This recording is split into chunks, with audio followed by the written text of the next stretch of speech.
Hello, it's John and Noah. And we're going to talk about how to solve this skewed kite rhombic dodecahedron. And the good news is that there's not a lot of movements, right? Right. And the sun is kind of bad. So anyway, there's only one algorithm you need to know, just repeating it multiple times. See this cross? That's what you're going to be your axis of rotation.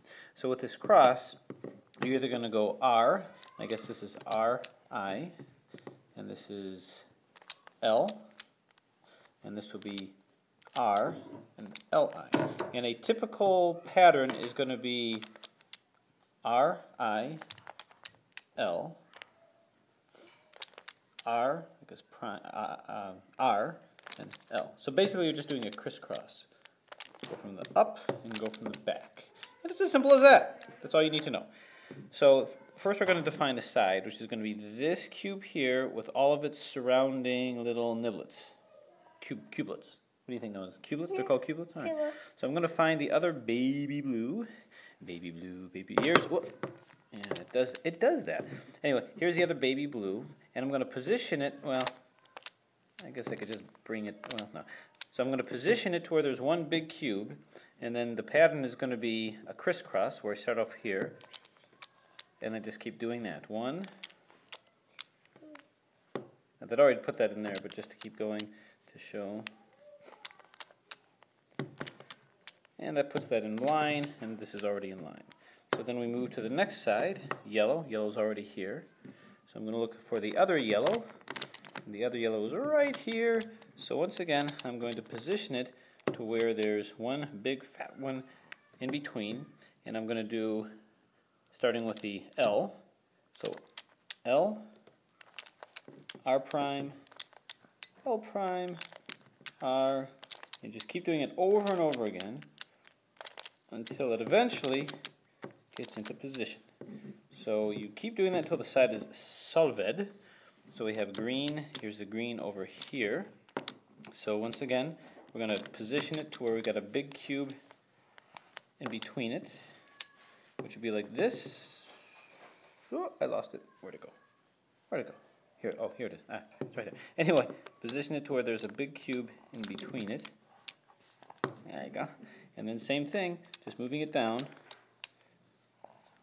L, R prime, L prime, R, and there. So this is our first side solved. Now, this is where the fun begins. Now we want to translate it to all these others. We're going to work on these other cubies. So that with this big one, we're going to solve all these sides here by using this top one over here.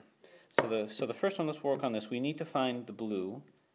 This is the dark blue. We need to find the baby blue. Is it up here? No. So we move on to the next one.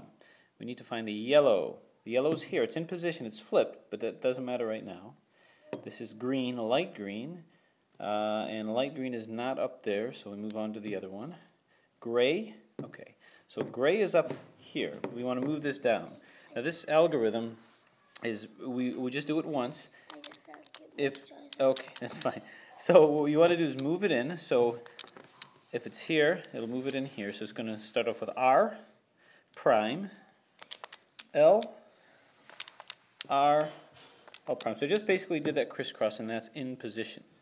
And luckily this one was rotated. So this is solved. This is solved. Basically, don't worry about the previous thing you just did. Just keep going around, and it'll eventually get itself solved. So here, this is in position, and this is in position. So we have a situation where they're all in position. They're just rotated. Now, if it wasn't in position and you saw it here, you do it again, it might mess that up. It doesn't matter. Just keep going around until they're all in position. Now that they're all in position, we have to do our final rotation to get them all solved. The basic technique with this is if I hold it here so that I've got the kite facing here, the next algorithm will keep this the same and this the same, but will rotate this one, this one, this one, and this one. Back one here. So just plan it out to where the rotation will put those back in the right place. And it just so happens, well, so if I do that, this will stay the same, which is solved. This will stay the same. This will become solved. This will become scrambled. This will become solved. And this will become solved. So just to demonstrate that, but so just to demonstrate that, to make that happen, you have to do that 6 times. I want to gear it to where I want 4 things not solved so that my next one can be a solve. So unsolved, unsolved, unsolved. So that's 3, but I need there to be 4. So maybe I can coordinate it in such a way to where there will be 4. That'll be unsolved. Now let's just do this one to illustrate. So this will be unsolved. So it'll be 1, 2, 3. Okay. So that'll be a start. And the pattern is just you do the algorithm 6 times. So you do the cross here and then you come back up. 1, 2, R prime, L, R, L prime, 3, R prime, L, R, L prime, 4, 5, 6. So we can take a look at what we have. So this is unsolved, unsolved, solved, solved. So 1, 2, 3 that are unsolved. 1, 2, 3. So let's find a way to make it to where there's 4. All right, so let's just reconfigure it. 1, 2, 3, unsolved. All right. 1, 2, 3, 4, 5, and 6. Alright, so let's try to get another configuration where we have, so this is 3 that are scrambled. Let's try to get a configuration where, so this will be unsolved, this will be solved. So 1, 2, 3, 4. Aha! This will be it. This will be our winning closing step. So 1, 2, 3, 4, 5, and 6. So what do we got here?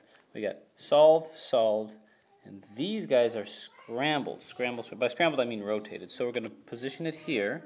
This algorithm will maintain this position and rotate. Sorry. So do it 6 times. That's 1, 2, 3, 4, 5, 6. And despite distractions, I did it. So basically, all these are solved. Now, the next thing that we have to do, and I know that they're solved because, they're all in line here. The next step is these tiny little cubies. Now, the algorithm here is very simple. And keep in mind, what you want to do is you want these guys, this algorithm is going to basically turn these guys, and you want them all orbiting around 1. So picture it like this. Pretend this is a bird's beak and these are the eyes looking at you. And on the top of the head, you got this little beanie that surrounds it. This little beanie, this little yarmulke. And this is what the axis that you're going to rotate. So these are going to be rotating. What you want to do is you want to gear it. If you do the algorithm 4 times instead of 6, you will rotate these. And you'll rotate these in the direction that you rotated this.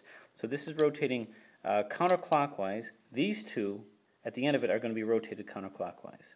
So if I look at this, what will solve it? Well, this has to rotate clockwise, right? Clockwise. This has to rotate clockwise. And just at the bottom, these are going to have to rotate counter that. So this is going to have to rotate counterclockwise, counterclockwise. So just by doing the algorithm once, clockwise should solve the whole thing. So let's see what happens. This would be a clockwise rotation. Do it 4 times. unless that happens. Then I may be screwed up. 1, 2, 3, 4, and it becomes solved. Now the other scenario that might happen, let me actually just get that out of place for a second. Well, the other scenario that might happen is where you just have 2 that are solved, or 2 that are gone. So what you want to do is just plan it accordingly. Do it to where it rotates, it keeps one that's out of sync, rotated, still out of sync. So if this were rotated here, you don't want to do the algorithm to make it go clockwise. Make it go counterclockwise, because then this will rotate out of position still. This will rotate out of position. And this that has already been will also continue to rotate the opposite direction, so will this. And then you just turn it to where it'll show. So just as an example, okay, so let's get back to this scenario where you just have 2. So what you want to do is rotate it to where this stays mixed up and this gets mixed up so you can do the final solve. So in this case, you don't want to rotate it clockwise because it'll solve this and mix this up. You want to rotate it counterclockwise, so these both will go counterclockwise. So here's the bird's beak, so you want to start by rotating counterclockwise. So that's going to be, start off with an R prime and do that algorithm 4 times. This constitutes as 1, 2, 3, and 4. So what that does is it basically takes this circle into the picture so we can go for our final solve here. Now the problem is that these are out of sync now. So this needs to rotate clockwise, this needs to rotate counterclockwise. So what you do is you just rotate it to where now this becomes the beak. Because if that happens, these 2 are now in sync. So the final solve will this be rotating clockwise and this rotating clockwise. So then, and these will just follow suit in the back. So the bird's beak is going to go clockwise. We do that 4 times. 1, 2, 3, and 4. And it becomes solved. So it's a very simple puzzle, very simple strategy. It's just a matter of doing that crisscross technique where either you take it down with RI and then L and then R and LI, or LRI and then RIL. So it's that simple pattern. Do it 6 times. We'll rotate these with a pattern where this is fixed, and these here will rotate, or do it 4 times where you'll rotate the beanie in the direction that you rotate, almost like a fractal concept where the small ones will behave as you did the large ones. And that's it.